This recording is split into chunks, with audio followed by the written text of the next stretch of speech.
Pada video pertemuan kali ini, saya akan mereview kembali pengetahuan teman-teman terkait dengan sistem basis data relasional. Posisi basis data relasional ini akan diposisikan sebagai sumber data dari big data pada ekosistem big data kita. Namun sebelum kita membahas lebih lanjut, kita bahas dulu yang pertama, apa itu basis data?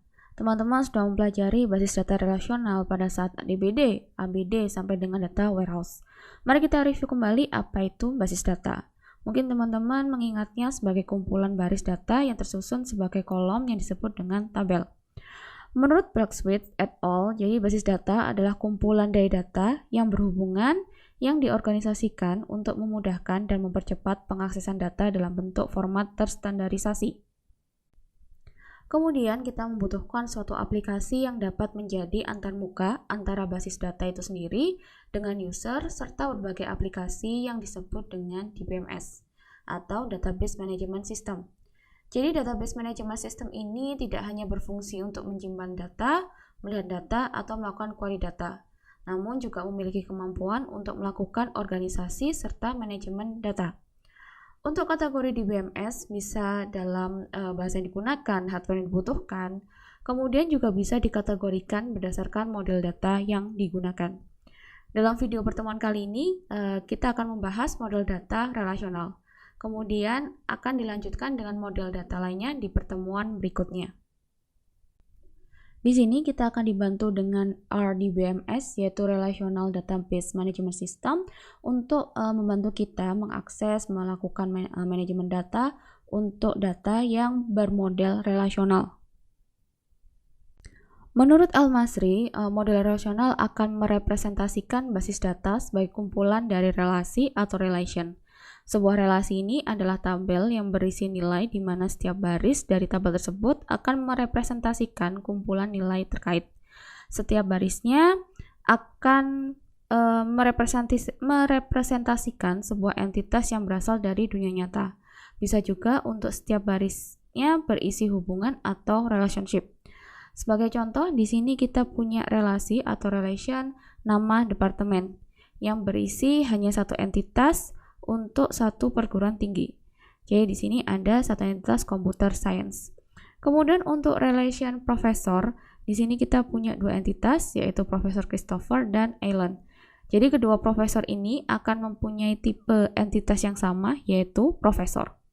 Kemudian satu baris data yang disebut dengan tuple atau record ini akan mewakili satu entitas dengan nilai yang berhubungan. Sehingga di sini Profesor Christopher akan mengajar pada departemen D1 yaitu Computer Science dan mengajar course dengan kode C2 yaitu Data Mining.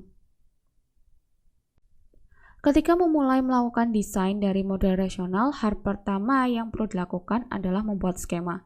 Jadi skema ini akan berisi bentuk data dalam bentuk tabel yang berisi baris untuk setiap records dan kolom yang berisi atribut dari suatu entitas.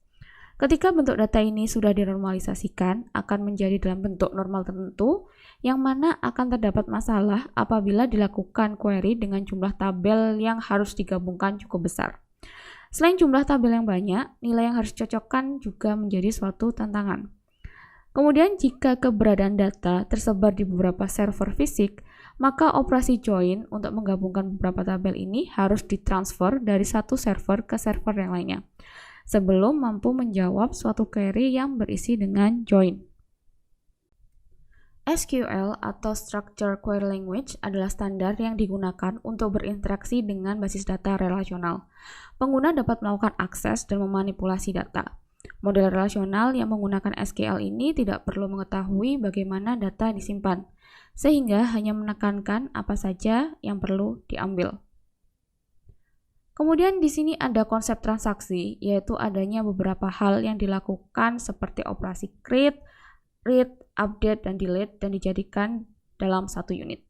Sehingga memiliki karakter ACID atau atomicity, konsistensi, isolation, dan durability. Kita bahas yang pertama, atomicity. Suatu transaksi untuk semua komponennya harus berhasil semua, maka transaksi tersebut dinyatakan berhasil. Namun, jika hanya ada satu saja komponen yang gagal, maka transaksi tersebut dinyatakan gagal dan harus dikembalikan ke kondisi awal sebelum transaksi. Kemudian yang kedua, konsistensi. Data harus bersifat valid yang diambil dari kondisi konsisten satu ke kondisi konsisten lainnya. Kemudian ketiga, isolasi.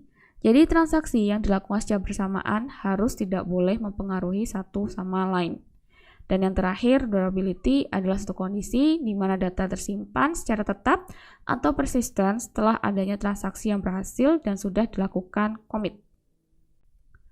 Itulah tadi review kita terkait basis data relasional. Posisi dari basis data relasional ini dalam pembahasan video adalah sebagai salah satu sumber data dari big data kita. Karena hampir semua perusahaan akan menggunakan RDBMS ini sebagai penyimpanan informasi operasional mereka. Sehingga diperlukan suatu cara untuk mengambil data yang tersimpan pada RDBMS ini. Sumber data dari basis data relasional akan termasuk dalam tipe sumber data yang terstruktur dan dengan model data relasional. Pengambilan data dari RDBMS ini bisa dilakukan dengan banyak cara. Salah satu cara yang sudah teman-teman lakukan pada saat mata kuliah Data Warehouse adalah menggunakan Talent Data Studio. Pada contoh kali ini, saya akan membahas dua tools yang bisa digunakan. Yang pertama adalah PySpark yang menggunakan Python dan Spark yang nantinya data akan diproses menggunakan Spark.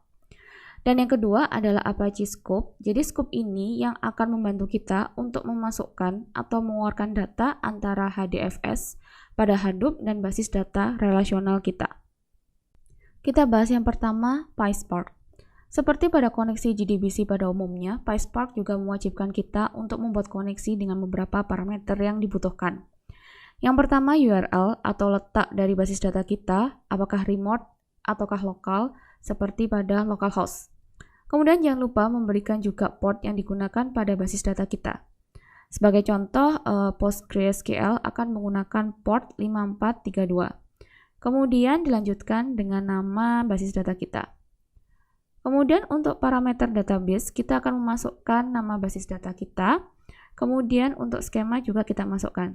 Kemudian username dan password serta driver yang kita gunakan.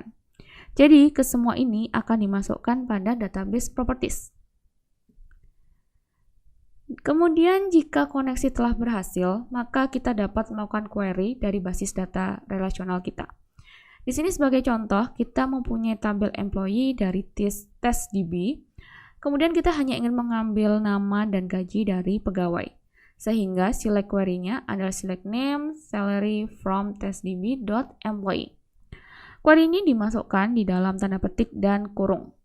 Kemudian langkah selanjutnya adalah memasukkan hasil query ke dalam data frame. Data frame dalam Python akan mirip dengan tabel yang biasa kita gunakan, di mana akan mempunyai beberapa kolom dan baris. Jadi di sini hasil query dari query yang sudah kita buat di select query dengan menggunakan koneksi yang kita buat di properties database. Setelah data dari database relasional masuk dalam bentuk data frame, maka nanti kita bisa melakukan manipulasi data dalam bentuk data frame tersebut. Kemudian contoh yang kedua adalah melakukan pengambilan data dari basis data relasional adalah dengan menggunakan scoop. Jadi tadi PySpark akan diubah dalam bentuk data frame, maka pada scoop ini bentuk data relasional dari basis data akan diubah dalam bentuk HDFS. HDFS ini adalah bentuk penyimpanan dari Hadoop yang terdistribusi. Setelah kita melakukan instalasi pada scoop ini, langkah berikutnya adalah melakukan koneksi dengan perintah scoop import, yaitu perintah untuk melakukan pengambilan data dari tabel ke dalam HDFS. Kemudian dash connect, yaitu argumen untuk melakukan passing string dari JDBC connect untuk basis data relasional kita. Di sini sebagai contoh kita menggunakan Postgre. Sehingga kemudian dilanjutkan dengan JDBC.2 PostgreSQL. Kemudian alamat atau alamat IP serta nomor port dari nama database kita sertakan. Pada contoh ini kita menggunakan SSL dan menggunakan SSL Socket Factory. Kemudian dilanjutkan dengan username dari Postgre kita, dilanjutkan dengan -p untuk nantinya memasukkan password. Kemudian --table diikutin dengan nama tabel yang mau dibaca. Kemudian target dir adalah argumen folder HDFS di mana data akan disimpan. Kemudian yang terakhir, split by adalah unique identifier yang digunakan scoop untuk mendistribusikan workload-nya. Kita akan bahas lebih lanjut pada sesi Hadoop, apa itu HDFS, bagaimana cara kerja Hadoop, dan bagaimana data dari basis data relasional ini akan disimpan. Sampai sini dulu video pertemuan kali ini, sampai jumpa di video pertemuan berikutnya.